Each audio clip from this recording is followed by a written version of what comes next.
On Saturday, Air Force beat University of Las Vegas, better known as UNLV, 48-14, but did not complete a single forward pass all day. Wow. Combsy, hit the intro.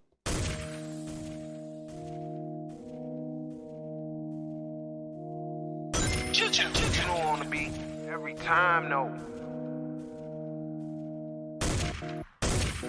I would like to personally welcome you to Man Hour After Dark. Say that thing. Why I bring you the host, Mike, Buck, and Cone. You know who's coming to the stage. Sports talk than what you about to hear right here. I second that. Go.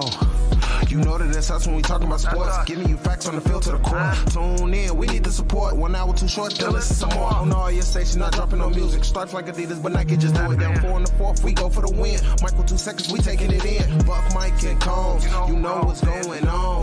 Man, now we're After Dark, no LA, we the big spark. No 4th and inches, won't cut you short. Got the best talking, it's all sports. Buzzing more than buzzer beaters. We coming live all through your speakers, go. And what is up, Man Hour Nation? Michael Buckhouse here with the Man Hour. Be sure to head over to manhourradio.com and check out the new merchandise page. We got the original Man Hour logo there with the image, with the crown on it, with the microphone on it, looking all clean, looking all fresh. We got the Beastie merch. We got the What Would Buck Say merch dropping this month. That's right, December. The month of December, we got new Buck merch dropping.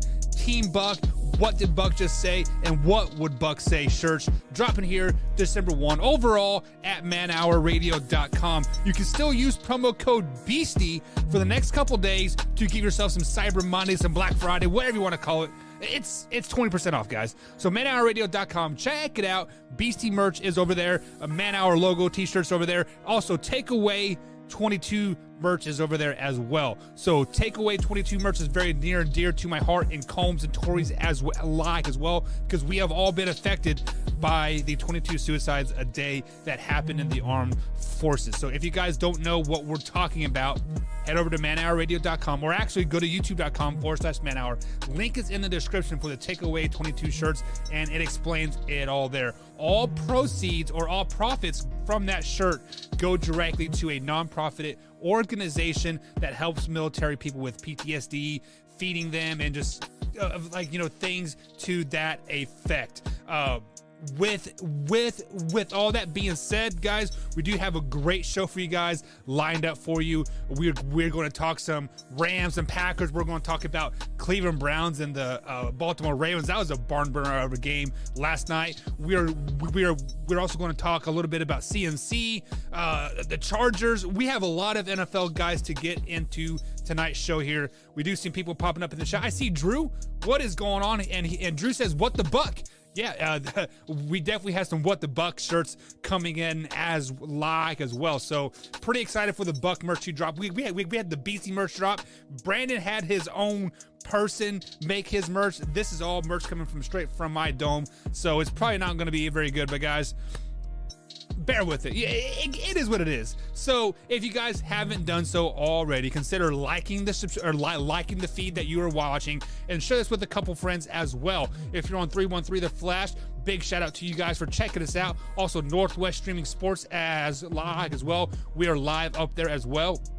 And also starting January 1st, actually whatever that Monday is, I think it's January 3rd maybe, I'm not for sure, because New Year's Eve is on Saturday. So yeah, the first Monday of January, guys, we will be on Roku TV from Moving Out. So this live show that you see right here will also be on Roku TV at the same time and location. So if you guys have Roku TV, check it out. Give us see what you guys think over there. But of course, we love everybody over here at youtube.com/manhour. Also, big shout out to 96.1 Big X Sports Radio right here in Jeffersonville, Indiana. We are live on there every Monday through Friday from 4 to 6 p.m. East Coast time. So I see Alpha Rob jumping in. What's up, Alpha Rob? And Drew, what's going on, Drew, as well? So guys, before we get into it here, we have started the behind-the-scenes footage again here. So if you guys want to see what happens during the break with myself and Combs, and we bring guests on and we chit chat during the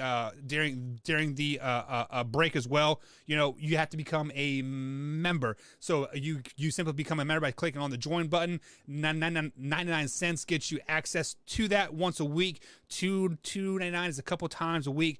$5.99 and $9.99 deals is all week long, plus the after hours footage and free t-shirt and hoodie after 6 months of being a part of the thing as well. So One Pride 40 says, I've always felt they were overrated, and I believe he is referring to the Rams guys, and that is exactly where we are going to jump into right here off the bat. So as you guys know, the Packers, they laid it to the Rams per se on the scoreboard Sunday. They did win 36-28, but the Rams kind of scored late to like make it not so miserable, right? Like I believe at one point it was like a 17-point game, and it was definitely in the hands of the Green Bay Packers no matter what. There was no real flow, no real threat from the LA Rams to really make that comeback per se, right? And so many people are saying, are the Rams overrated? Or are they just in a slump? Or what exactly is going on with the LA Rams? So you guys, as you guys know, right here on Man Hour, when it's just myself at Man Hour Buck on the old Twitter machine, guys, I keep it to you guys live, raw, and uncut. That is what I'm all about. No sugarcoating bullshit at all. This is the way I see it. Ever since the Rams were on this Super Bowl path, let's just be honest, the Rams were arguably the best team in the NFL. They were scoring well. Their defense was playing well. Matthew Stafford looked like a 25-year-old Matthew Stafford running around having fun, right? And then they got a little reality check. And then they picked up Von Miller, and then they picked up Odell Beckham Jr. Yes, they are without Robert Woods, right?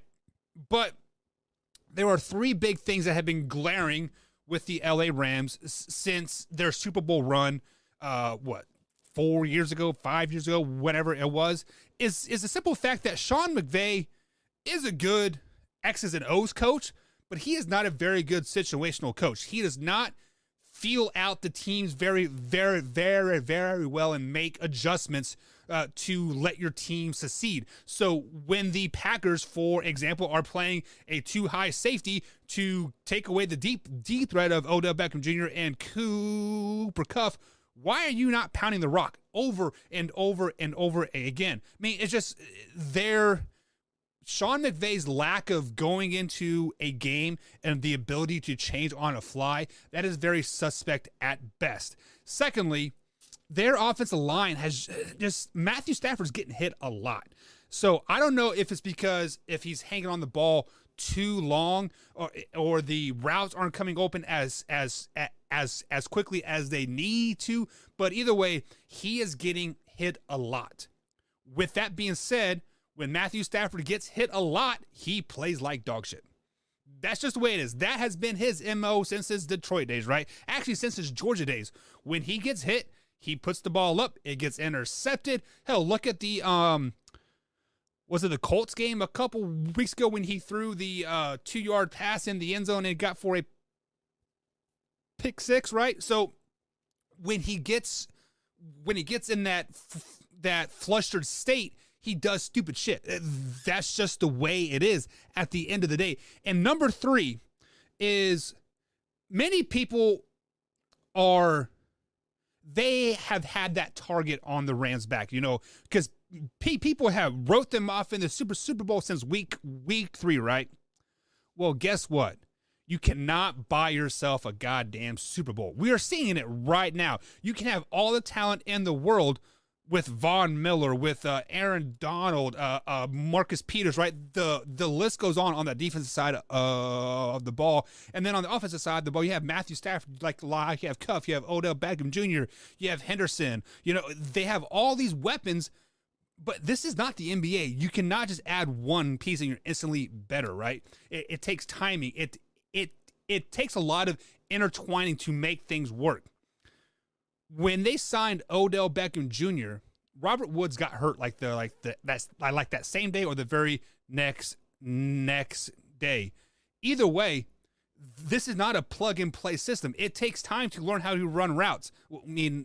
Yes, routes are like routes, but it takes time to get that timing down with the quarterback. It takes time to learn the West Coast terminology or the Sean McVay terminology. It takes time to do a lot of things that I don't think Odell Beckham Jr. has the patience to do, because Odell Beckham Jr. has been this cancer everywhere he has gone. And guess what? Ever since he's been to LA, have they won a game yet? Let me think about it. I don't think they've won a game since Odell Beckham Jr. has been in LA, where they're 0-2 or 0-3, right? Is that the cause? Is Odell Beckham Jr. the cause? I mean, absolutely not. I mean, he will be on his best behavior for the next couple weeks, right? Or until the off season comes. He's like, I'm the number one guy. Give me my money, rah, rah, rah, rah. But the real problem in LA that many people are kind of glossing over, right, is the Matthew Stafford effect. Meaning he is a hard-headed SOB and he doesn't know when to say, hey, I am hurt. When you look at Matthew Stafford play these last 5 or 6 games, he is not the same Matthew Stafford as the first 7 weeks of the season. Hell, he's not the same Matthew Stafford for the first 4 for the last 4 weeks. He is consistently going downhill, getting worse and worse and worse. So with that being said, the real reason why we are seeing the Rams flutter, take on water, and be a sinking ship that they are, I think because the real reason is Matthew Stafford is hurt. I don't know what it is, whether it's a hamstring or ankle or a shoulder. Hell, we just heard that Delvin Cook's been playing with a torn labrum like all season, right? So these guys are competitors. They're athletes. But you guys have to realize, Matthew Stafford took a beating in Detroit. Correct me if I'm wrong, but he averaged over 30 sacks a season in Detroit, getting hit play after play after play. Hell, that famous play where he dislocates his shoulder and he sits out a play and then comes back and throws the 2-point conversion to win the game. Yes, all praise Matthew Stafford on that. We love it, right? We love it. But at the end of the day, you have to check your ego a little bit. Let the people know, hey man, I mean, not like the media or your people, or right, but let your teammates, let your coach know, like, hey man, I cannot complete this 40-yard out anymore. My arm is fucked up. I don't know what I did, but my arm is fucked. Let's run the damn ball some more. If he would do that, the Rams would probably be a Super Bowl favorite still. I have faith in Sean McVay that he could come into a game plan knowing that Matthew Stafford can only throw 5 to 15-yard passes and they will be successful. They have a running game. They have a defense to do so. Right now, we're still trying to push the ball down the field. We are still trying to do all this crap with Cooper Kupp and the Odell Beckham Jr. with the Y motions and Z motions and bubble screens. It's just not working. Go back to the basics. Matthew Stafford's hurt. Treat Matthew Stafford like Lamar Jackson, a trash quarterback. Let your defense win the games at the end of the day. So guys, we do have a lot of comments flowing in here. So let me get to some of these as quickly as not quickly as I can, but as much as I can. Let me bring the chat over here. Let me scroll up and see what everybody. So first things, guys, big shout out to you guys in the the chat. Always keeping it live and like in there, and it makes my job a lot easier when I see you guys interacting, having a discussion, asking me questions. I can answer them back. I mean, it makes for a great show. So we see Rock in there. What's up, Rock? We got One Pride, of course. We got Drew, Alpha Rob, and then of course we have some people over on the Twitter machine as well. People on Twitter, Trent, Trace. Wilming, guys, get your asses over here to youtube.com/manhour. That's where all the fun's at. So, One Pride 40 says just a tad more like grossly overrated. So me and One Pride 40 here, we have been on this Detroit Lions bandwagon, 11 wins all season long, and I think me and this guy, I'm assuming it's like it is a guy. If you are a female, I am sorry, let me know, but I'm assuming it's a guy. We see eye to eye. We see true football. One Pride and I, we see that the Rams are overrated. Let's just be honest. You cannot buy yourself a Super Bowl. You cannot do this, and this, and expect to win. You have to put in the damn work. You have to do this. One Pride 40, you are spot on. They're just not a tad overrated. They are grossly overrated, and I agree with that. The LA Rams are grossly overrated right now. Hell, right now, if the playoffs were to start today, I would have the Rams losing the first round game. I would have the 49ers and the Cardinals going further than the Rams. Like, the Rams would lose the first round game. I think they're slated to play the Cowboys or the Bucks. They would definitely lose both of those games 100%. Guys, the Rams are just not that good. Let's just be flat out honest. They're not that damn good. Now, on paper, they're great. Look at the Cowboys. They've been on great on paper for 5-6 years, right? Paper doesn't win you championships at the end of the day. One Pride, you are exactly right on that. Did I scroll far enough? No, I didn't.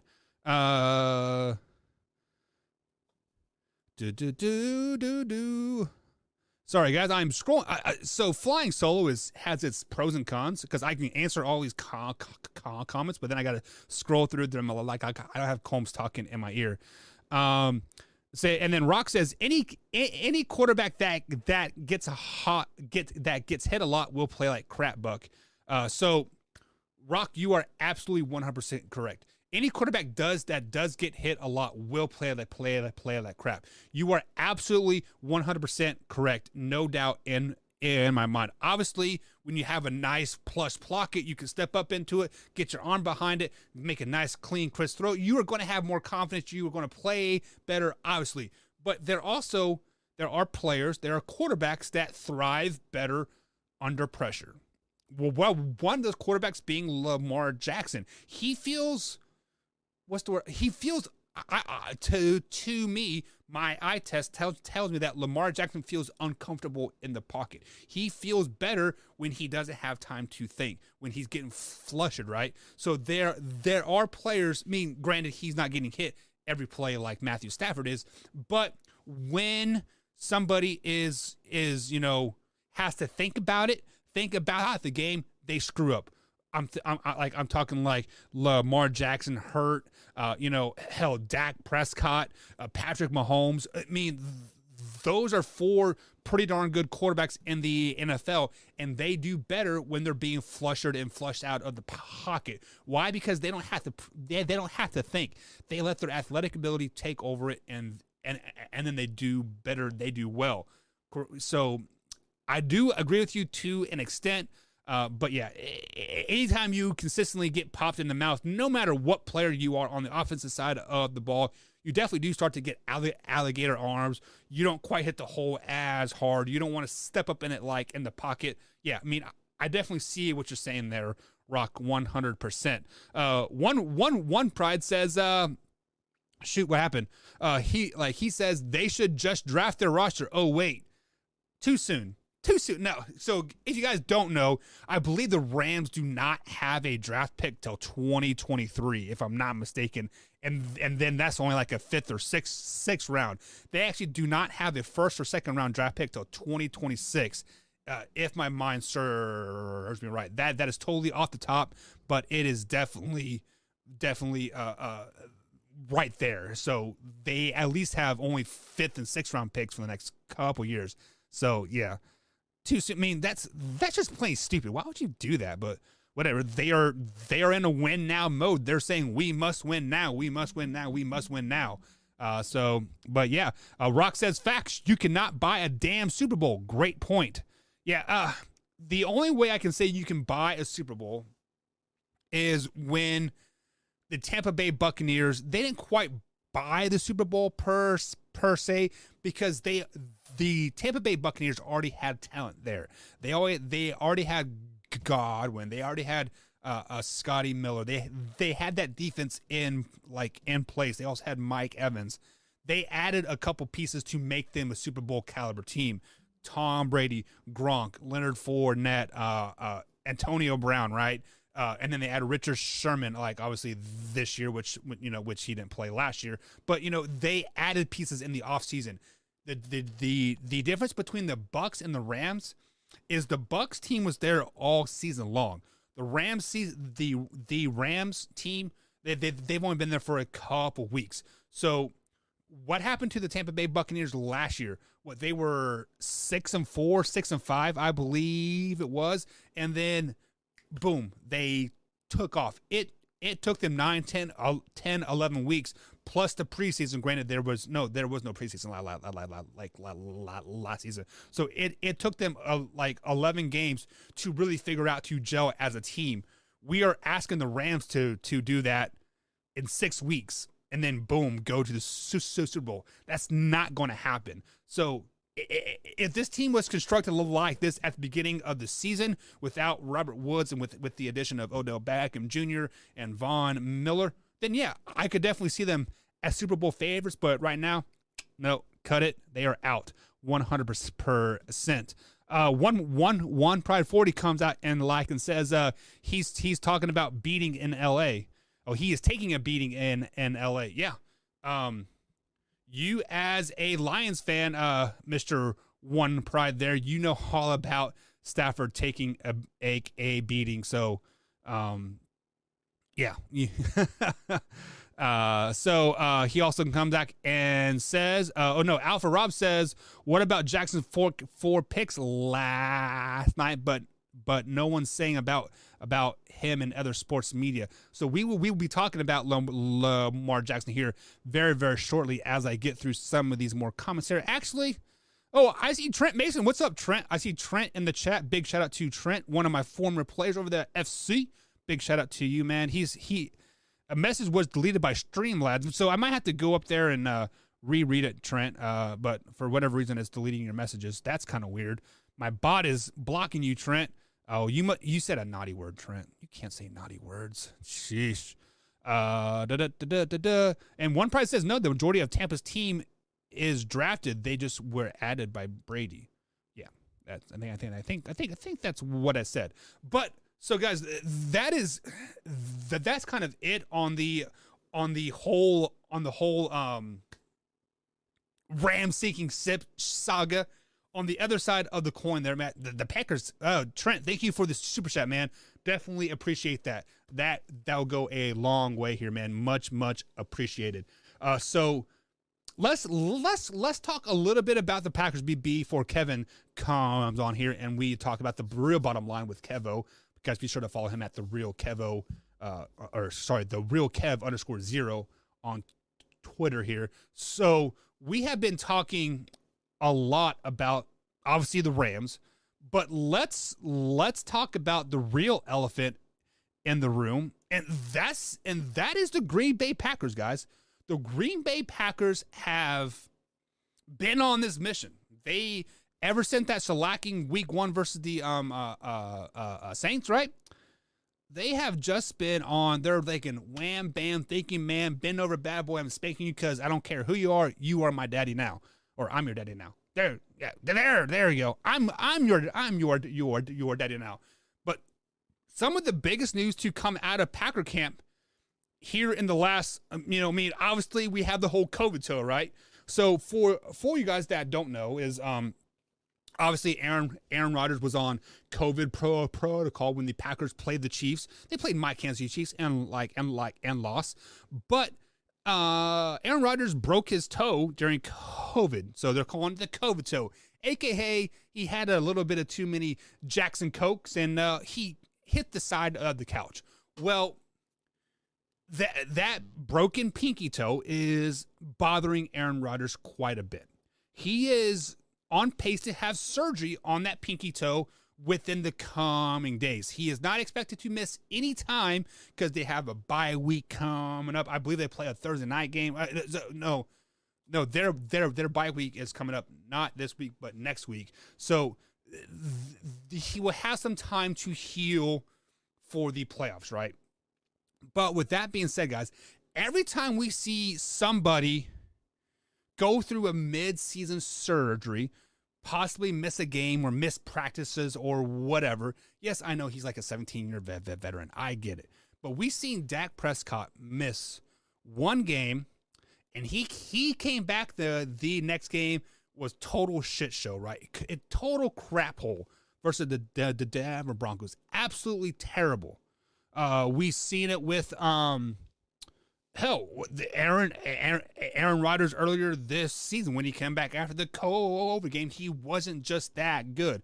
So I'm going to propose a question for everybody out there is when Aaron Rodgers has this surgery on his toe, will he still be the same Aaron Rodgers that we have been seeing for the last 9 weeks of the season? Are we going to be seeing MVP caliber Aaron Rodgers after this pinky toe surgery? And I'm going to go out on a limb and say we will not see the same Aaron Rodgers that we have been seeing. Because whether you want to admit it or not, they are going to cut open your toe. They are going to fix whatever is wrong with your toe. It is going to take time to heal. And quite frankly, you do not have that proper time to heal.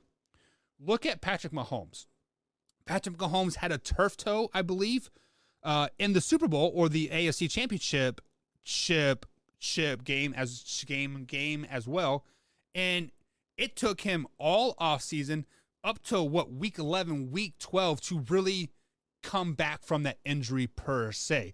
So when you go and get that toe fixed, like Aaron Rodgers is going to go get fixed, we are not going to see the same Aaron Rodgers. He is going to be a little bit gimpy. He is going to be a little bit of timid, right? Like there are going to be a lot of things going along in Aaron Rodgers' head that he is just not going to be the same. So I want you guys to have a healthy discussion in the comments when we take our first break here. Does Aaron Rodgers come back healthier after the toe surgery, or does he play worse? So guys, let me know in the comments. We are up against the first break. On the other side of the break, we do have the infamous Kevo. Be sure to follow him at @therealkev_0 on Twitter machine. And be sure to follow his podcast, The Real Bottom Line with Kevo. So guys, we'll be right back here on the Man Hour. Stay tuned.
And welcome back to the Man Hour, guys. Michael Buckasha here with the Man Hour. Head over to manhourradio.com and check out the merchandise page. We have the Beastie merch dropped, and we have the Team Buck merch dropping as well.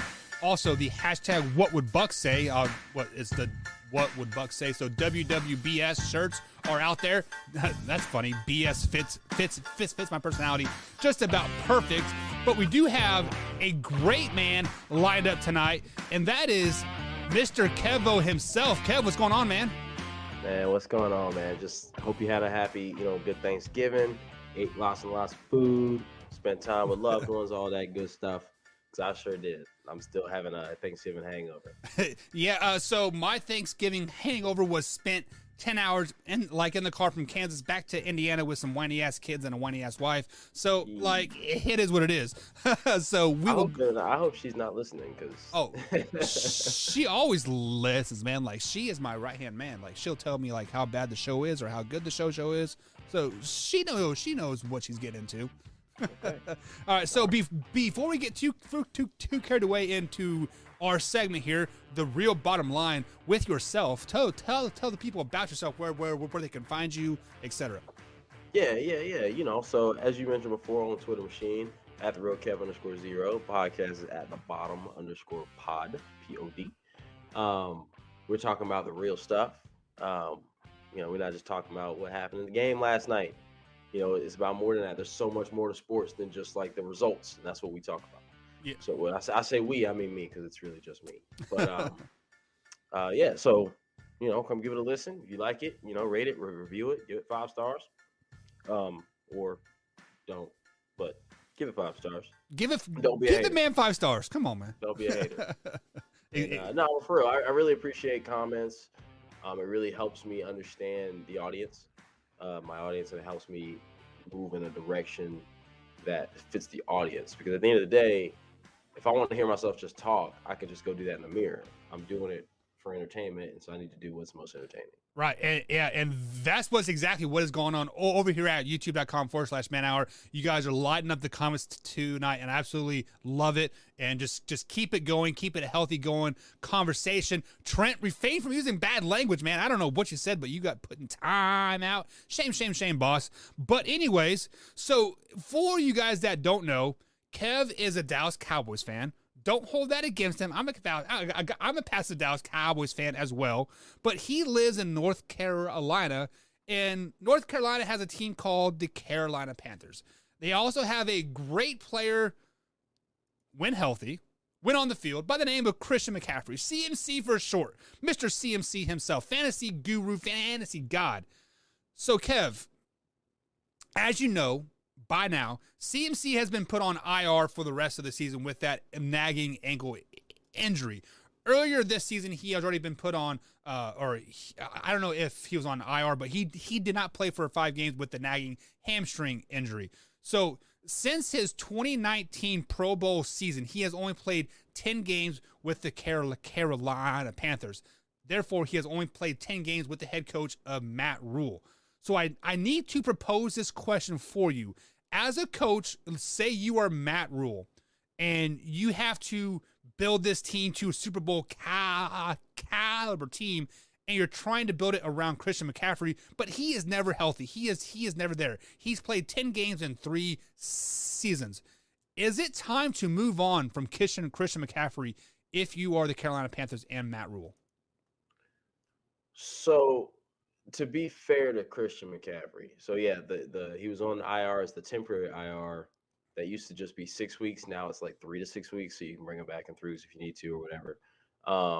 And then I feel like they expected, after beating Arizona, they were 5-5. They expected, we're gonna go beat Washington and we're gonna go beat Miami. We'll be 7-5, go to a bye week, and then we'll come back and we can go beat Atlanta. We can be 8-5, and we'll have a serious shot. And they messed around and lost to Washington and then lost to Miami really bad. And it was like, now we're 5-7. Everybody's hurt at this time of year. You're 12 games in. Nobody's 100% healthy, right? I mean, everybody's hurt. Not everybody's injured, but everybody's hurt. So, yeah, he's got a nagging injury. And I'm sure somebody's back hurts here and somebody's wrist hurts here. But when you see, wow, we couldn't even beat those teams. We still got the Bucks twice. We still got the Saints again. We still got this, that, and the third. And now we're 5-7. Doesn't look like the Cam Newton experiment's really working like we thought. Maybe we need to go ahead and sit down our guy. And I think that's why he's on IR, not because he's really like not able to play. I think it's because they decided, hey, you know what? Let's go ahead and punt on this season. With that being said, I have a friend, a really, really good friend of mine, also a sports podcaster as well, who believes that the number one rule in football is not to pay running backs. Facts.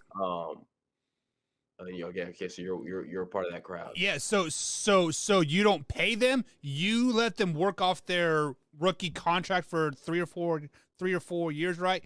And you never draft them in the first or high second round. Late second round and third round is where all running backs should be. So, all right. So then, of course, the famous graph everyone likes to use is like the years 2010 to 2020, the Super Bowl champions, and who their running backs were. And there's a lot of like LeGarrette Blount, Right. Damian Williams, Ray Rice, probably the best running back on that whole list. But then, what nobody wants to talk about is like the quarterback. You're talking Patrick Mahomes, Brady 3 times, Eli Manning played out of his mind, Joe Flacco out of his mind. You got Drew Brees up there. You got Aaron Rodgers in there. You got Peyton Manning in there. And so it's like, yeah, don't pay running backs. Sounds good, but you can't get away with not paying running backs if you don't have a good whatever.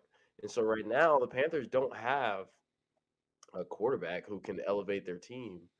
Their defense is good, but their defense, I think their defense is better than even they played the last couple of weeks. But as the season goes on, as there's wear and tear, as you have to hit the Zekes and the Derrick Henrys and the whoever else all season, you get tired, you get a little bit slower. Yeah, you miss more tackles. You're not as crisp. You make more mental mistakes.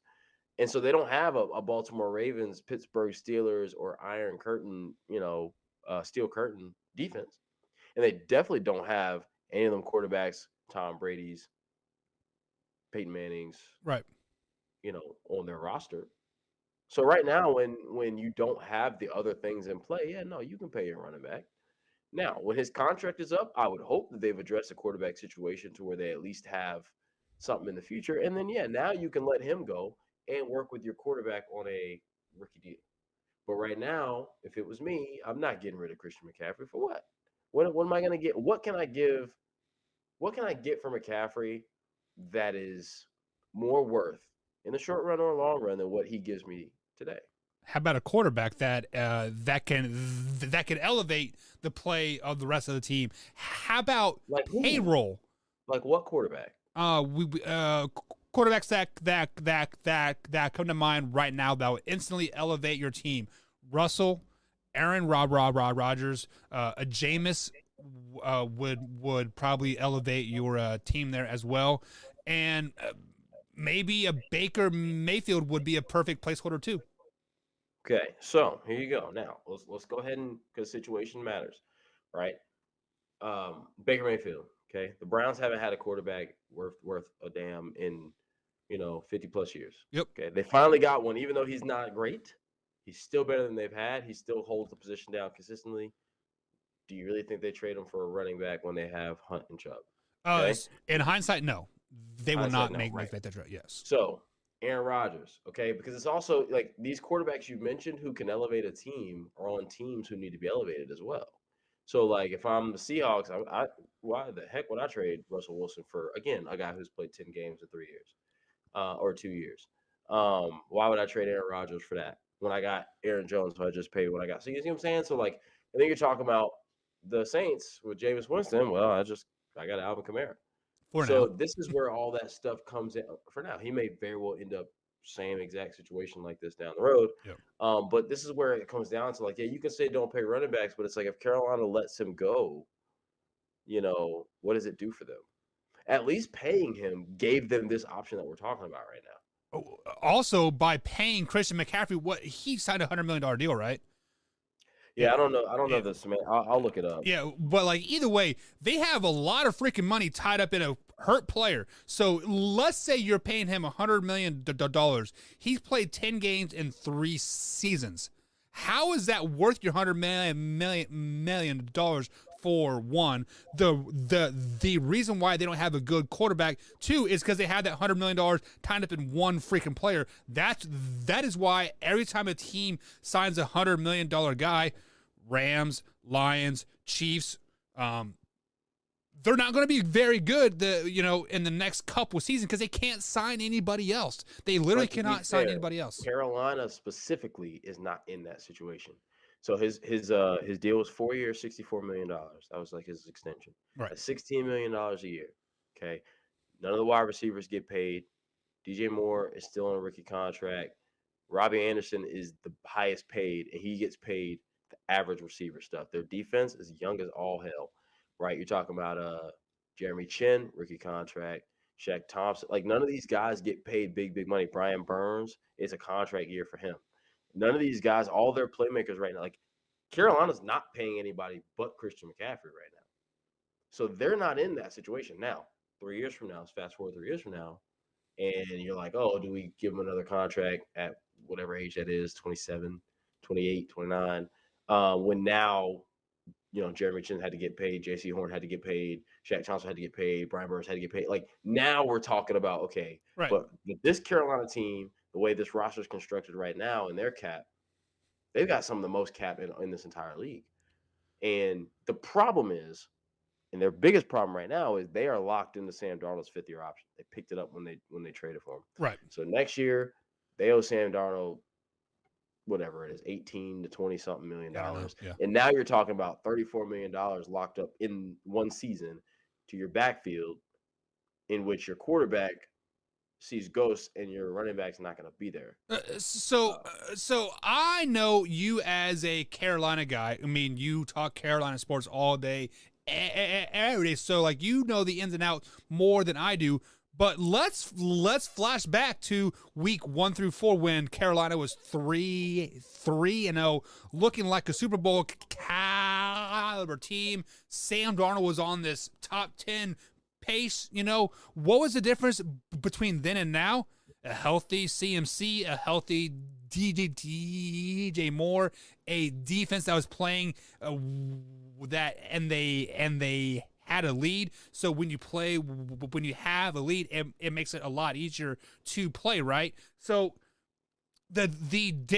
what the common denominator of everything here is when Christian McCaffrey got hurt, that team went downhill. Your team is built around Christian McCaffrey that has only played 10 games in 3 seasons. How can you consistently rely on a guy that just is like he's there? What, 20% of the time? How can you realistically build your team, build your franchise around a player that's just not there? You can't, and the point you're making is absolutely correct. Like, in a vacuum, Christian McCaffrey is not worth $16 million a year, right? And I'm sure it's like one of those things that like it's like 13 one year, then 17, then 20. Right? Like, Yeah. But we'll just say, for simplicity's sake, $16 million a year. No, he's not worth that, right? I get it. But the unfortunate part is, like, these contracts, these things like that are not in a vacuum. So we have to figure out, like, okay, well, like, what's the alternative? When people say, oh, fire this coach, fire that coach. Okay, that's fine. But what is the alternative? Minnesota Vikings fans want to fire Mike Zimmer for what? Like, you know what I'm saying? For who? Yeah. What's the alternative? So that's where it's like. And so 2 years ago, whenever he signed his extension, what was the alternative? When again, when the Cowboys, for instance, they fired Jason Garrett, what was the alternative? Apparently, the alternative was Mike McCarthy. Is he actually better than Jason Garrett? Hindsight, yes. So maybe. Yeah. Maybe. I mean, Jason Garrett had a 13-3 season. He also had a 12-4 season. So just because they're winning don't mean McCarthy's necessarily better. Right. And it's hard this year because referee officiating is just hot garbage. But find me, whatever. They can find me if they want to.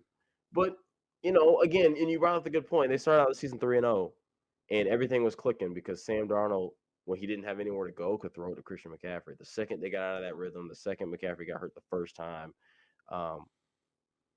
is when it kind of got all hazy. But also to be fair to him, that dude is overused like nobody's business. Right. I agree with you that 100%. Like, I believe there's at one point, was it last season, he had over 75% of the touches of the Carolina Panthers. Absolutely mind-boggling. So, like, I get it. Yeah. But if he's making most of the money, I mean, Carolina's mindset is, well, shoot, I mean, he's making all the money. We Yeah. might as well be giving him the ball. And it's like, okay, when you think of it that way, I guess that's I guess that's a fair point. But yeah, like I mean, they got all these weapons, man, and their offense is just like they don't give their quarterback more than one place to go with the football. There's no like, all right, read this and then level it off with this, and then like I sit there and watch. I'll see Sam Darnold like with happy feet, doesn't know where to throw the ball, and then they go show like the sky cam, and like nobody's open because their routes were all of 4 steps to the right and turn around, and it's like, yeah, has any quarterback supposed to be successful? They have no offensive line, which forces McCaffrey to have to get the ball so fast all the time. Like, hey, we need you to go make a play. Here's the ball, and it's just kind of like all of these factors build into why he can't stay healthy. So let me ask you this question here, because like you obviously watch the game, you talk about it a lot, so you know it. Is the Sam Darnold effect, you like with those happy feet, not seeing the offense per se, is that a play calling thing? Is that from a coach's standpoint, or is that just Sam Darnold not being very good? Now, it's a little bit of both. Okay, and here's what I'll say that. Obviously, like play calling matters a lot. Playmakers matter. But Sam Darnold has this issue where he makes the easy stuff look hard. The check downs just always seem the little like here, dump it off right here just always seems like, why does that look so difficult? Like, and he comes out there and he makes these boneheaded, like we tried to give him the excuse, oh, it's Adam Gase. Oh, he's trying to do too much. But like the reality of it is the kid just turns the ball over. And it doesn't seem like he's progressing. Like he's not developing. Like I still feel like he's in year 2, the way he plays. And that matters as well. No real pocket presence. Like you said, the happy feet, I gotta get out of here, gotta get out. And then it just comes down to, so it's a little bit of both. Because if you have an offense like San Francisco's offense is built around the offense gets your receivers open. Just throw it in that window. All right, now put it in that window. Someone's going to be there. If you have an offense that requires you to think, you don't have to throw receivers open. You're just throwing to a spot. They'll be there. Yeah. Based on the coverage, it kind of like I think that he does too much thinking, and the offense requires him to do too much thinking and too much playmaking. Someone has got to put him in a position where he doesn't have to make the play. He's just play basic quarterback football. The way that they treat Jimmy Garoppolo, the way they treat Mac Jones, that's how he needs to be treated. He was brought into the Jets to be the savior. He was asked, hey, go.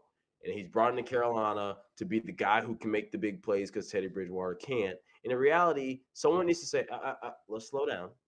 Let's start at square one, and let's do this right. The problem is he's already in year 4, and it's about to be year 5. So starting at square one in year 5 puts you behind 5 years. And everybody knows when you draft a quarterback and you miss Jacksonville, you miss Arizona, kind of got lucky. But when you miss, it puts you back 5 years because now you got to go be sorry again and go find another quarterback and blah, blah, blah. Jacksonville missed with Blake Bortles, put them back 5 years until they finally got Trevor Lawrence, that sort of thing. And so that's where it goes back to Cleveland. If Cleveland were like, well, we're going to get rid of Baker Mayfield, well, they drafted a quarterback 3-4 years ago that now doesn't work, and now they could have done something else and found a different quarterback in these last 5 years, but instead they're starting from square one. Yeah, so we actually had the discussion like a little bit last night, like about how certain quarterbacks fit certain systems just a lot better, right? So we actually had a question where if you took all 5 rookie quarterbacks right now and put them all on the same team, who would have a more successful season? And that is a flawed answer just because, Justin Fields and like Trey Lance might fit the system better in Kansas City than a Jones or a Trevor Lawrence, right? So it's a very flawed question. And like, I think if you were to put Sam Darnold on any other team that is like a quarterback away, like if you put Sam Darnold on the Cleveland Browns, I think the Sam Darnold is a better quarterback. We see improvement in his eyes. Does he make the Browns better? Probably not, but Sam Darnold is hands and shoulders above better than what he is now. Do you agree with that, like, at all? Like, do you think maybe he's just in a bad system, a bad situation? Yes, I do agree with that premise. That situation matters. Again, Mac Jones is in the most perfect situation any rookie quarterback could be in. Hey, just throw it where I tell you to throw it. Defense is going to do what they need to do. Yeah. Just throw it where I tell you to throw it. You're good to go. Right? Justin Fields, not so much. Hey, we can't really block for you. Hey, the weapons outside, they don't really know how to incorporate Allen Robinson. Apparently they don't know how to move the pocket. I don't really know what Matt Nagy's got going on. I don't think Matt Nagy knows what he's got going on. I don't think he knows either, right? Trevor Lawrence is in the very similar situation that Sam Darnold was put in with the Jets. Like, hey, there's literally nothing here but you. Hey, go play, right? But if you put them all in New Orleans with a play caller like Sean Payton, and let's just say a full healthy, with a Michael Thomas and Alvin Kamara in New Orleans, it's a whole different ball game. Like, some of these coaches just aren't geniuses the way other ones are. Jared Goff went to a Super Bowl with Sean McVay. Jared Goff made 2 Pro Bowls with Sean McVay. We what we all think about Jared Goff now. So it's just kind of one of those things where, like, yeah, I think that when you're a quarterback, when you're playing with Matt Rule, I don't really know, what is he, offensive minded, defensive minded? Nobody knows. Nobody knows. When he was at Baylor, I mean, they played in the Big 12, so it was a lot of offense. But Carolina's biggest, strongest suit right now is their defense. What kind of coach is he? We don't know, but we know that he's not like one of these like gurus, one of these geniuses. And so you hope, for Sam Darnold's sake, that the Saints say, hey, you know what? What if we just give that Darnold kid a chance? Or you hope that, because San Francisco tried to trade for him. Right. San Francisco offered the first-round pick. The Jets said no. And that was early, before like it got closer to the draft. But if he was in San Francisco, I think he'd be a much better quarterback. If he was in Cleveland, like you said, it's like, hey, I got 2 running backs who I can hand the ball to or throw the ball to. And then if they get hurt, apparently there's 2 more running backs that I could do it as well. I got Odell and a freaking receiver that can run for 1,000 yards, right? Because I'll tell you what. Jarvis Landry ain't got no problem getting open. No. Odell Beckham ain't had no problem getting open. And Sam Darnold, the one thing he can do that we see Baker Mayfield, for whatever reason, struggle with is he can hit open receivers. I don't know why Baker seems to struggle hitting open receivers. Like there's too many clips of him having the pot, and just like, yeah, at first we thought it was Odell, but it's everybody. Sam Darnold can at least do that. Yeah. So, when you say, hey, don't win it for me, just focus on your specific job. Let everybody else do their job. Hey, if you're about to get sacked, just take the sack. Don't run around. Don't try to make a play. Like, just you ask him to do that, and I think then he can develop into stuff. Russell Wilson stepped into a perfect situation in Seattle. That's the kind of stuff, but it starts early. It's like with a kid. I got a baby. I got a newborn baby. If I teach my kid that he gets positive reinforcement from, I don't have a kid, by the way, y'all. I was just trying to set up an example. If I teach my son while he is young that crying gets him what he wants, because I know it'll make him stop crying. When he turns 6, he's going to continue to cry to get what he wants. And it's going to be so much harder to change that at 6 than it was when he was young. And it's the same thing. Sam Darnold is now 4 or 5 years in. He's got a lot of these bad habits, and it's so much harder to change it. So you really have to start from square one. And I think that he has a chance to have a career Ryan Tannehill-esque. Ryan Tannehill got a new situation, Yep. a new coach, offense that was suited for, hey, give the ball to Derrick Henry, right? You might have to make 1 or 2 throws, but give the ball to Derrick Henry. They won a playoff game with him throwing 6 passes. You see what I'm saying? So, like, maybe he gets that opportunity, and then they can go from there. But I do think situation matters. I'm with that premise. Yeah, so there were a few comments that came up in the chat here while we were having a discussion about CMC, and I believe it was Trent. He brought up DeMarco Murray for the Dallas Cowboys, and then they also bring up Todd Gurley for the Falcons as well. like just how both of those running backs were very overused and their career got cut short, more or less, right? Do you think CMC is going to fall in that same category? You know, 5, 6 seasons in the NFL, washed up. See you later. He might jump on the Titans as like a backup. Maybe, but not really. And here's why I say that. When you look at DeMarco Murray, they ran him into the ground that year. Yeah. And he was he wasn't even really a between the tackles running back. He was a between the guards. He was a pounded on you. Todd Gurley was overused in LA. He was more of a between the tackles guy, but Christian McCaffrey is so much more versatile. They like to get him the ball in space. So the overusage just comes from, the more the ball's in your hands, the more likely you are to get hurt. But it wasn't a matter of like, they're not putting him in these like, hey, we need you to go. It's first and goal from the 1. We're going to hand it to you 4 straight times. Like, they're not doing that. So I don't think that he's going to have that issue. The problem where his career is going to get cut short is the ankles and injuries, the foot injuries, because he does a lot of cutting. The second he tears that ACL, that's when it's going to be like, okay, now, or that Achilles, that's what's going to cut him short. But it won't be using it in the context that we're using DeMarco Murray and Todd Gurley, not so much. Now, if you said that about Derrick Henry, if you said that about Nick Chubb, even though they kind of run more stretch concepts, so it's really not even that with Nick Chubb. But if you said it like that, that would make more sense. Maybe even Zeke. Maybe say it about Ezekiel Elliott. That's something that could be something down the line. I don't think Christian McCaffrey will find that same fate. You know who? If we are comparing CMC to anybody in the league, kind of have to look at Alvin Kamara, just like a tad bit, because the Saints use Alvin Kamara much like the Panthers were using CMC. Now the Saints did have that deep threat in Michael Thomas, what he caught with 119 passes like that one particular season. So it kind of took the workload off of Alvin Kamara a tad bit. But this season, we are seeing that nagging knee injury catch up to Alvin Kamara. So let me ask you this question before I let you go here. Do we possibly see Alvin Kamara getting used and abused over the next couple of seasons like CMC, and we see him, kind of fade off into the sunset? Absolutely. And the reason I say that is because it's funny when all of a sudden all the weapons go away. Now the running backs can't stay healthy.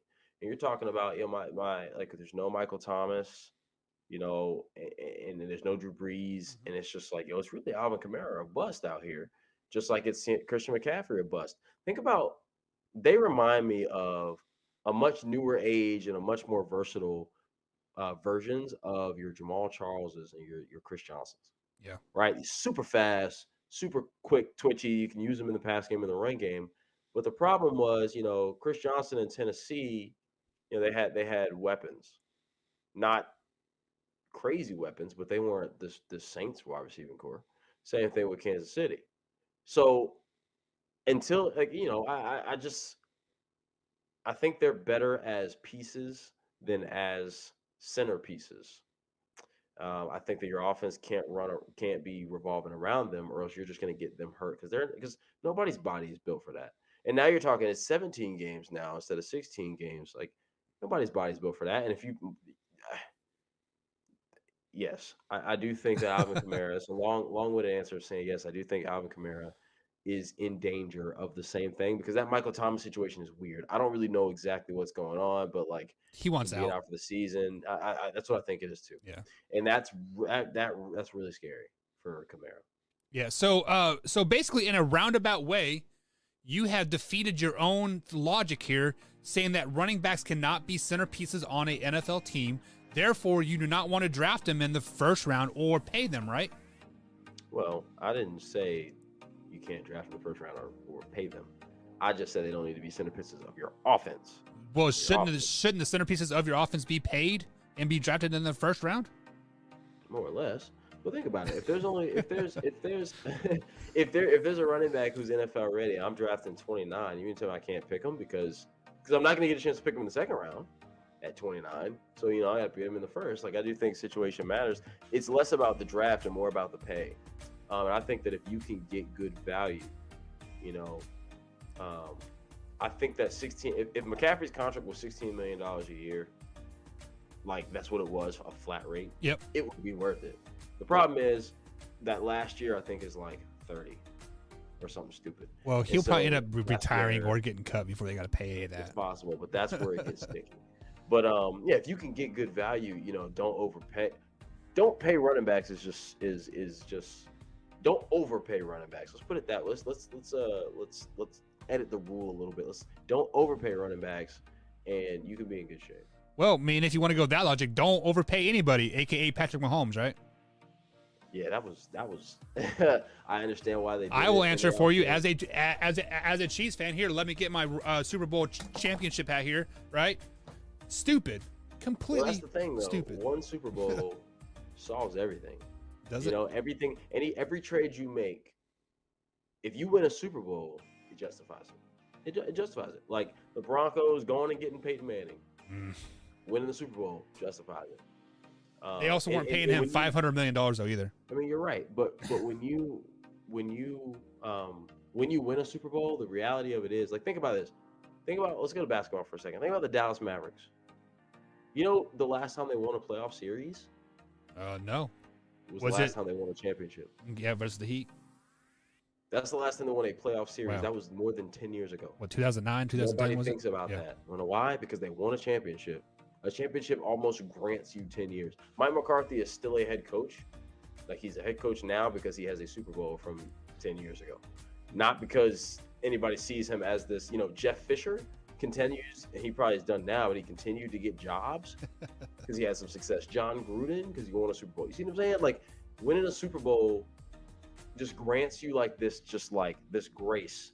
And I won't say 10 years, we'll say like 7 as a team, where it's like, okay, we won a Super Bowl, so whatever we just did the past few years is worth it. And anything we do from now is okay, because now we get 7 years worth of, well, maybe they know what they're doing. They won a Super Bowl once. So that's kind of how that goes.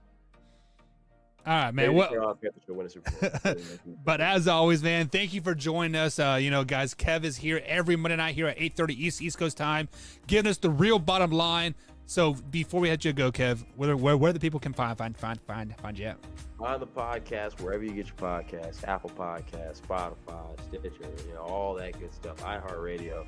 You also, if you guys like listen to Sports Talk in the morning, you can hop on WRALSportsFan.com and see some stuff that we got going on there. Like I said, follow me on Twitter at @TheRealKev_0. The podcast is at @TheBottom_pod, POD. Yeah, you know, we're just kicking it. You want to join? Shoot me a message. Shoot me a DM. They're open. You know, you want to talk some stuff for real? You think you can out debate me on something? You can try. But I'm always down to battle. So my bag is deep. So to let y'all know, my bag is deep. I'm not a hot takes guy. We don't do hot takes.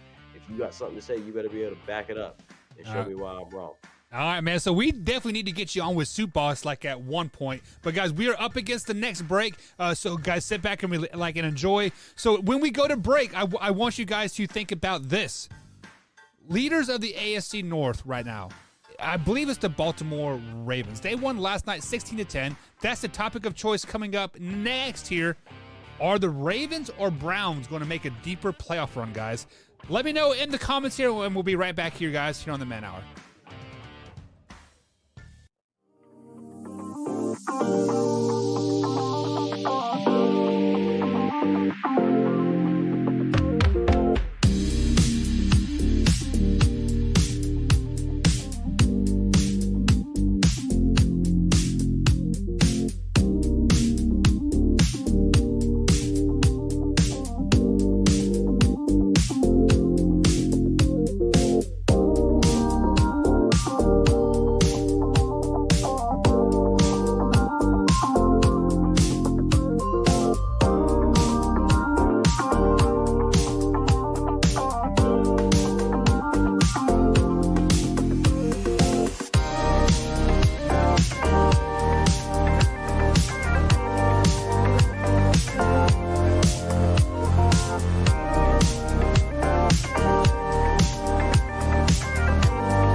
Man Hour Nation brought to you by Brooks Roofing and Siding. Contact them at 812-868-7663 or online at brooksroofingin.com. Brooks Roofing and Siding, protection you need when nature strikes.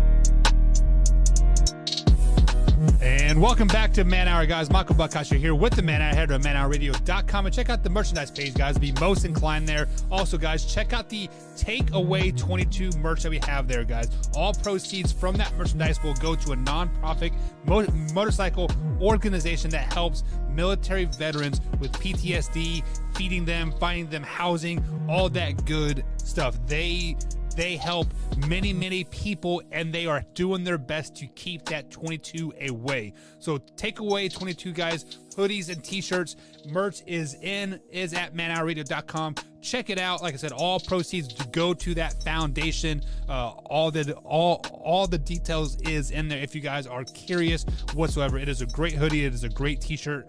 I wear mine every chance I can get because it does support a great cause. So guys, there are a lot of comments to get through tonight, and I will be getting through those here in about a half hour.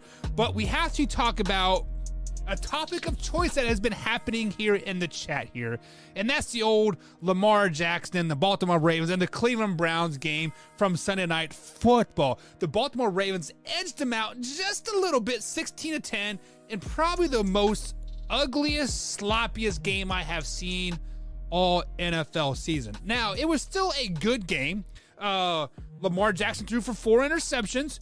Great job, Lamar Jackson. Way to be the QB number 1 over there, the best quarterback in Ohio. Congratulations. And the Cleveland Browns missed a lot of wide open receivers, and they just chose not to run the ball, what it comes down to.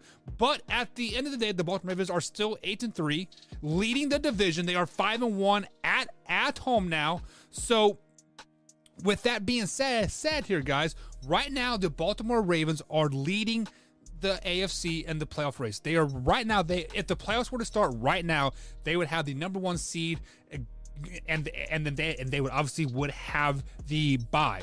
With all that being said, guys, the AFC looks like, actually the whole NFL looks to be very, very, fundamentally equal here. But the AFC seems to be the deepest of all, like, because you have the 8-3 Baltimore Ravens at the number 1 seed here, and you have the 5-6 Miami Dolphins that still have a playoff chance here. So there are over 11 or 12 teams that still have a legit 10 or 11 teams that have a legit opportunity to make the playoffs. So this one is geared for the AFC North specifically. That is the Cleveland Browns, the Baltimore Ravens, Pittsburgh Steelers, and the Cincinnati Bengals. Out of those 4 teams, guys, who can make the deepest playoff run out of those 4 teams? And right now, I'm going to tell you it is not going to be the Baltimore Ravens in my eyes. Lamar Jackson is a great regular season quarterback. He does a lot of great things. That throw last night, underthrown throw to Mark Andrews, but Andrews made that one-handed flip-up catch absolutely amazing. Went on Lamar Jackson's stats. It looked as a highlight play, but let's just be honest here. If Lamar Jackson would have led him down the field a little bit, it would have been a touchdown. If Lamar Jackson would just planted his feet a little bit and hit him in stride, Mark Andrews wouldn't have had to make a spectacular catch, right? With all that being said, the Baltimore Ravens will not make a deep playoff run because of their inability to stretch the field consistently, their inability to find any groove on offense. Name me one game this season that the Baltimore Ravens have put together a complete game. Lamar Jackson has been great in halves of football, quarters of football. Not one time this season has he put a complete 4 quarters together, and that will come back and bite them in the butt in the playoffs no matter what. Now, I don't even if they were to get a first overall seed, they would not get a win. Period. Lamar Jackson just doesn't know how to win in January. Let's just be honest. Last year was just a fluke. I'm gonna go out and let him say it. Last year was just a fluke. Lamar Jackson's not a good quarterback in January in the playoffs. Great regular season guy. When it doesn't matter, he can do spectacular things. And in the playoffs, his butthole puckers and he shits down his leg. Now, let's look at the Pittsburgh Steelers. The Pittsburgh Steelers they have that veteran presence, and Ben Roethlisberger's been there, done that. He's won, 2 Super Bowls maybe? Or what? I cannot remember for sure.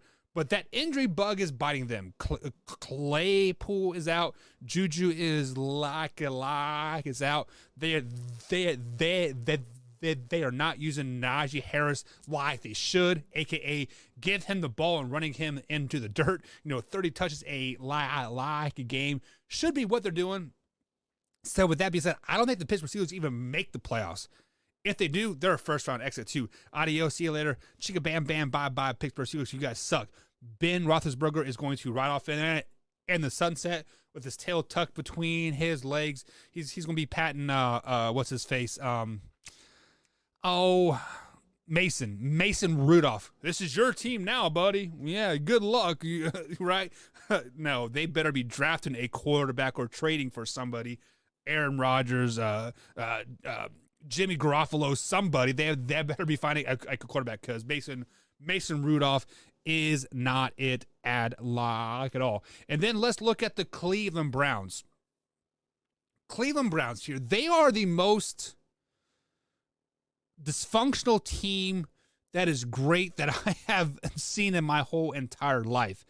Baker Mayfield is completing balls down the field, not at a very consistent rate. They totally abandoned the run last night, meaning Kareem Hunt was their leading rusher, 7 carries for 20 yards. When you're throwing for Baker Mayfield for 247, great, right? No, come on. I don't know what is going on in Cleveland. I don't know if it's the play calling. I don't know if it's the Odell Beckham Jr. effect, toxic relationship is still taking effect there. Hell, Landry Jones was even saying that he wanted out or something crazy. I don't know what's going on in Cleveland, but they might be the team to make the deepest run in the playoffs because you don't know what you're going to get. You don't know if they're going to show up and play lights out like they did versus the Kansas City Chiefs week 1, or are they going to play like they did last night versus the Baltimore Ravens? You just don't know. And speaking of don't know, the Cincinnati Bengals, we don't know what Cincinnati Bengals team is going to show up week to week. If you sit back and legitimately look at, they scored full 41 points last week, and then they barely beat the Detroit Lions or whatever it was, right? It's just it's so mind-boggling to me. You don't know what freaking Cincinnati team is going to come up. So with that being said, they'll be a first-round exit too. So out of the AFC and the CFC North, what team can make it the furthest? The Cleveland Browns, guys. The Cleveland Browns. All you Cleveland Browns haters, what is wrong with you? Baker Mayfield is the quarterback in Cleveland. Baker Mayfield has the king to the Cleveland in Cleveland, Ohio. Baker Mayfield owns Ohio. Over Ohio State, over Ohio, Tulane, Toledo, whatever. Baker Mayfield is the man in Ohio. He is the best quarterback for the Cleveland Browns, hands down. The only thing that is holding back the Cleveland Browns, to be totally honest, Kevin Stefanski, their head coach. Their lack of play calling, their lack of time management, hell, their lack of running the damn ball. You have Nick Chubb and Kareem Hunt. Why aren't you running the ball 40 times a game? Sheesh. That's all you need to do. Cleveland Browns make it the furthest in the playoffs, guys, hands down. Sorry about that. Man, my bad. So I see a troll there in the chat. Let me go ahead and block you there, Tori. Can you have $800,000 you can borrow asking for a friend? No. My account is negative $800,000. So, guys, let me scroll up here. We got about 15, 20 minutes here left in the show. I got a lot of comments to get through, guys. Thank you guys, as always, for commenting. And if we don't get to it, I apologize. I'm up against the time. But at the end of each show, usually like the last half hour, 15, 20 minutes or so, we do a section called Shop Talk. So if you guys want to ask any questions whatsoever and you want to get that question answered, drop a super chat, let us know. So we'll definitely get that answered question for you 100%. So I have scrolled up like a little bit here, and I see you guys were talking about about the Buffalo Bills and the New England Patriots. That is a Monday night game here coming up next week. And Rock says, if Josh Allen gets a 14-point lead, it is over for the Patriots. So let me sit back and think about this. If Josh Allen gets a 14-point lead over the Patriots, it is over.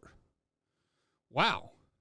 So first things first is you have to score 14 more points than the Patriots, and the Patriots defense is just flat out probably the best defense in the AFC right now. Josh Allen has not seen a defense like the New England Patriots yet this season, Rock.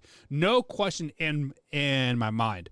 However, on the flip side of that, they do have a pretty good offense in Buffalo when they want to run the ball. They maybe have finally started to run the ball a little bit here, but I think you are right there, Rock. If it is a 14-point lead in the second half, midway through the third quarter on, let me go ahead and put some asterisks on that. If it's third quarter, halfway through the third quarter on, and Josh Allen and the Buffalo Bills have a 14-point lead over the New England Patriots on Monday, they do win that game. It is a lock. If it's only a 14-point game in the first half, don't sleep on those halftime adjustments by Bill Belichick and those Patriots. Bill Belichick is a great coach for a reason. But also on the flip side of that coin, Bill Belichick is a master of giving you a vanilla defense and a vanilla offense, because you guys do play back-to-back games. Yes, there's a game mixed in between there, but when you play the same team twice in three weeks, I call those back games. So why do I want to give you the whole playbook week one when I know I got to play you again in a week and then possibly in the playoffs again? Very, very vanilla defense, vanilla offense you were going to get from Bill Belichick. So you better win by 14 points, because if you don't, something is wrong there, my man. But yeah, I do agree with you with those stipulations on that. Going through the chat here. Alpha Rob says Motor is averaging 5 yards a carry, but they don't run him enough. Yep, absolutely right. The Buffalo Bills need to run the ball a hell of a lot more. I don't know. I think I saw a stat earlier this season that they are throwing like 85% of the time. That is just crazy to me. Rock says, this is the most finesse Bills team I have seen from a cold weather team. Bills old line are good pros and average run pros. Yeah, that is a great point. I didn't think about this, but the Buffalo Bills are a cold weather team, and you don't really see a 5 wide receiver offense up in those cold states, because of that particular, because it's cold, it's snowing, right? Yeah, that seems kind of weird to me that they are even considering, I don't know. Do you think, let me pose this question to you guys here. Do you think they are throwing the ball so much right now? Here, let me do one second. Let me collect my thoughts here. Do you think the Buffalo Bills are throwing the ball so much right now to save their running backs for the playoffs, to kind of like, give you some smoke and mirrors, because when they go into the playoffs and they pound that rock, they pound it down your throat for 30 times in a game.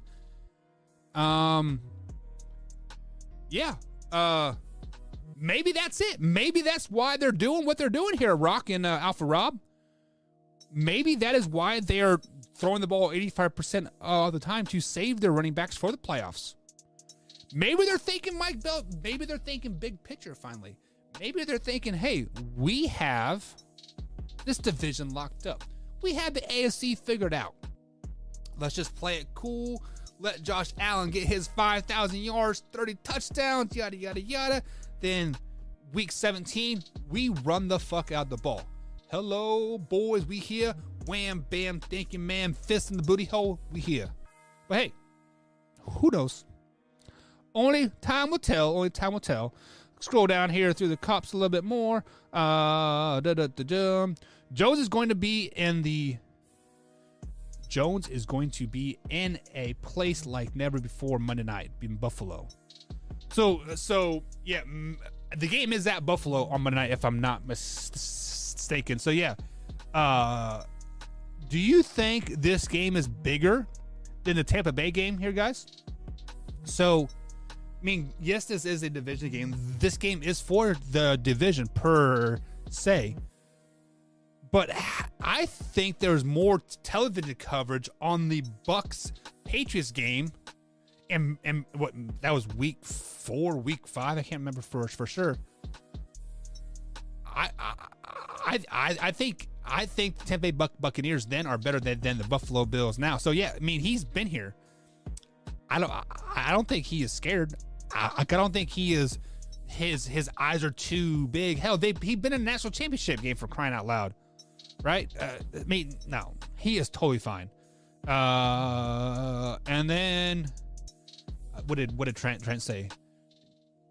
Ravens being 9-8. Ravens being 8-3 make me feel so uneasy. So it is funny that you say that, because that's what Soup Boss was saying last night as well. He is a Patriots fan, and he says the Patriots being in first place makes him feel uneasy as well.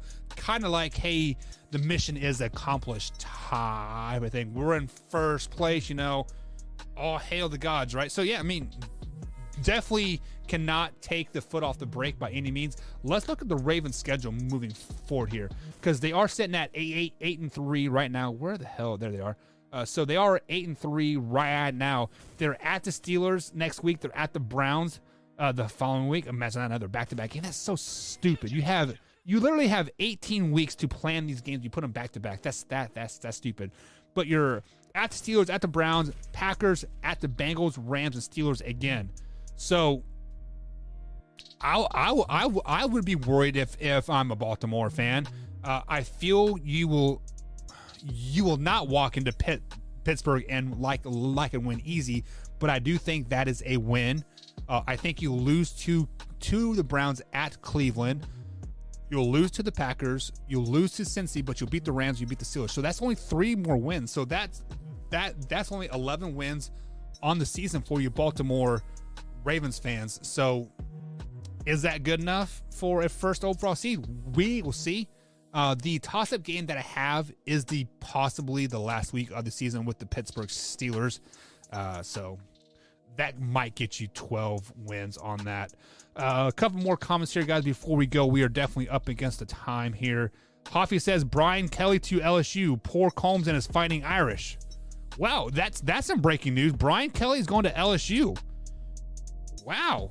I never thought Brian Kelly would ever leave freaking Notre Dame, because he had it such a made there. Because, wow. Brian Kelly to LSU. Guys, think about this. Brian Kelly is what Andy Dalton was to the Cincinnati Bengals and what Marvin Lewis, right? They were so happy just to make it to the playoffs. They didn't care if they lost or not. They were just happy just to be there. Like, hey, mission accomplished. We made the playoffs. And that's what Brian Kelly and the Notre Dame Fighting Irish was for many, many years. Hey, we may not win the big game, but by golly, we can make it to the playoffs, right? We can be a 12-0, make it to the playoffs and get our ass whooped in the playoffs. But hey, we made the playoffs. We're a top 4 team, right? Come on, man. Like at the end of the day, LSU is they want to win. They want to beat Alabama. They want to beat Auburn. They want to beat Texas A&M, Oklahoma, Texas. They want to win the SEC. Brian Kelly will not go 12-0 in the SEC at LSU. he will not be in the playoffs his first year, right? Recruiting is going to be hard as hell. With that being said,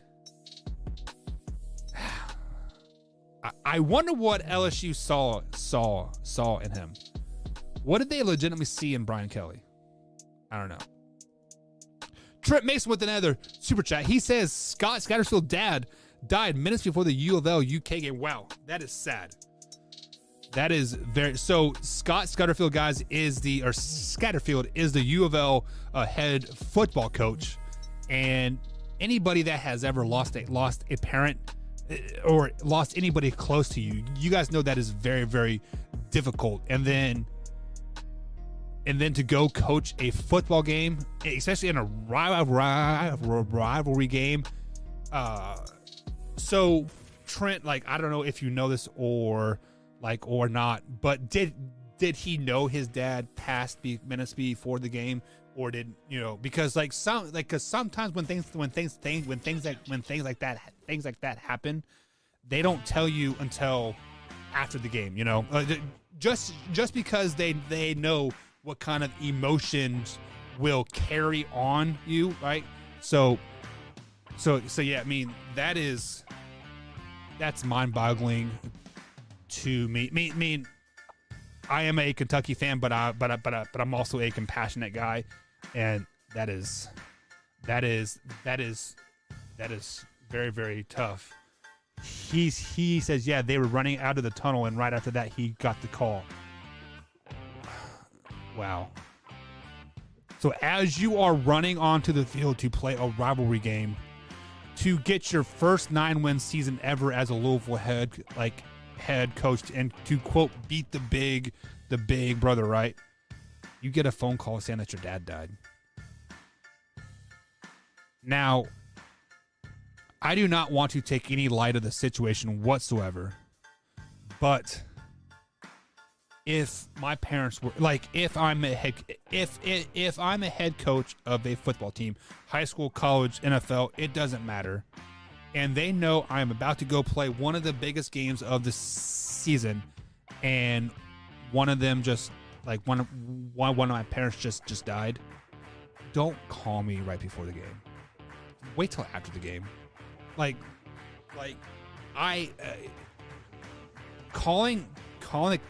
Calling me right then and there is only going to affect my mood and the situation. It will not fix anything whatsoever. Let me put my focus on the kids that have prepared all season, all week for this. It's just that is mind-boggling to me, Trent. But yeah, that is crazy. So one more thing here. Brock says Lincoln Riley ran from the SEC, not Brian Kelly. No sirree. Lincoln Riley said, I don't want the SEC. Give me the Pac-12, that easy ass that you just get 12 wins and you're automatically in the top 5 in the like in the poll because nobody watches games at 2 o'clock in the morning. Brian Kelly says, give me the SEC. Because he'll get fired in a couple years ago. But guys, it is that time. Have a great night, guys. And as always, guys, Man Hour Nation, rise up. See you tomorrow.